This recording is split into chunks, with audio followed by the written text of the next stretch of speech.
Sumayin niyo nawa ang kapayapaan, mga kapatid, isang mapagpalang hapon po sa ating lahat. Tayo ay nagpapasalamat unang-una sa lahat sa ating Panginoong Diyos sapagkat maayos na po ang ating pakiramdam dahil ako po ay nagkaroon ng masamang pakiramdam.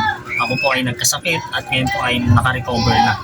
Kaya nagpapasalamat po tayo sa awa at tulong ng ating Panginoong Diyos. Ngayon po, welcome po muli sa ating programa dito po sa Ang Sagot ni Pedro. Atin pong tatalakayin sa hapong ito ang tungkol sa talata ng Biblia sa Roma 16:16. Atin pong basahin para ating malaman kung ano po ang sinasabi. Sabi po rito sa mga taga-Roma, ang kabanata ay 16 at ang talata ay 16. Sa magandang balita, Biblia. Magbatian kayo bilang magkakapatid na nagmamahalan. Binabati kayo ng lahat ng mga iglesia ni Kristo. Atin pong tatalakayin itong talata na ating nabasa dito sa banal na Biblia o sa salita ng Diyos. Yung binabanggit po ba rito ay proper name o common noun o yung tinatawag na descriptive phrase. O ano po muna pag sinabing proper noun, ano po ang ibig sabihin nito? Kapag sinabing proper noun, ito ay proper o formal na pangalan ng isang bagay, isang tao o ng isang lugar. Halimbawa, Luneta Park, proper noun po yan. Sa tao naman, Dr. Jose Rizal, proper name po yun. Yun po ang halimbawa ng mga proper name. Kapag sinabi namang descriptive phrase o common name, ito po ay hindi pangalan na formal. Ito ay hindi pangalang proper o yung tinatawag na proper name. Kaya po mga kapatid, kung atin pong mapapansin, kung ang iyong iglesyang kinahaniban ay ginagamit ang talata ng Biblia upang sabihin na ito ang proper noun ng iglesyang itinatag ni Kristo, isang malaking kamalian po yan. Isang malaking kasinungalingan. Ang ibig sabihin, hindi na iintindihan yung binabasa.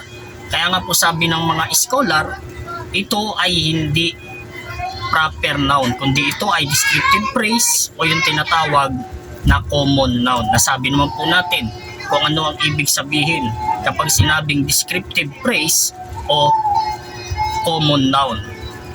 At ang binabanggit po rito na binabati kayo ng mga iglesia ni Kristo.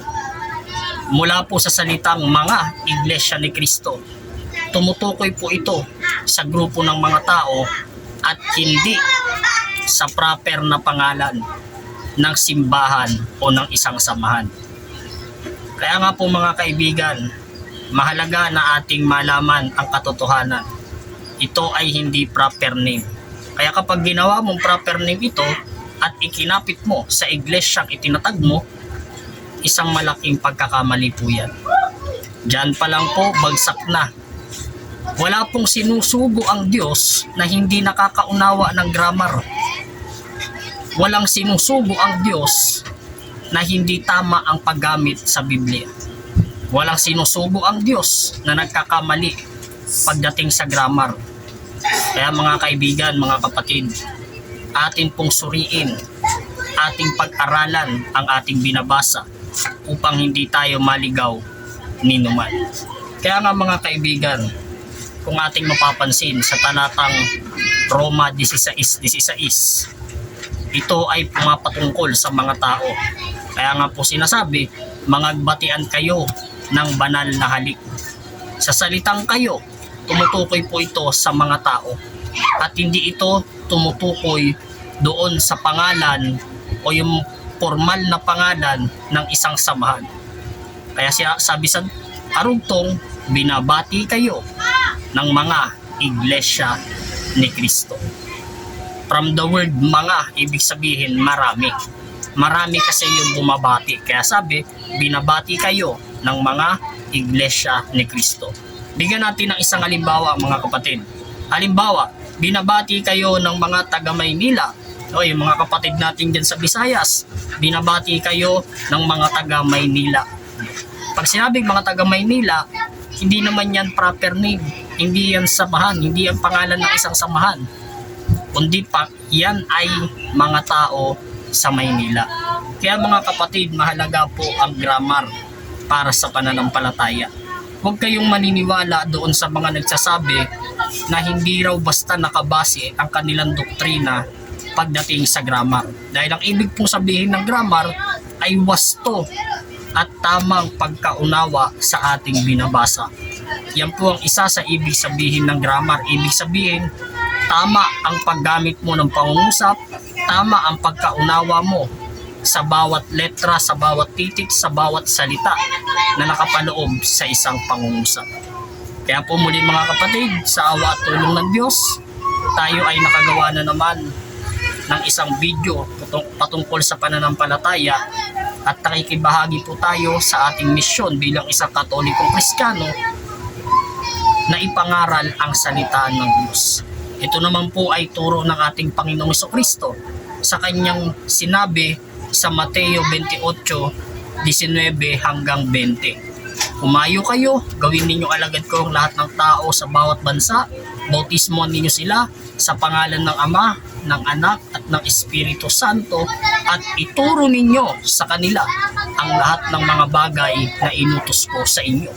Tandaan ninyo, ako'y kasama ninyong palagi hanggang sa katapusan ng panahon. Ito po ang misyon natin bilang isang Katolikong Kristiyano, ang tumugon sa panawagan ng ating Panginoong Jesucristo na humayo kayo, gawin ninyong alagad ko ang lahat ng tao sa bawat bansa. Kaya sa pamamagitan ng ating pagpo-post ng mga ganitong video patungkol sa pananampalataya, patungkol sa doktrina, patungkol sa relihiyon, tayo po ay nakikibahagi sa ating pangmalawakang misyon bilang isang Katoliko. Kaya mga kapatid ko sa pananampalataya, samahan po natin ang ating simbahan upang ipangaral ang salita ng Diyos, upang maipaabot ito sa lahat ng mga tao. Marami pong salamat.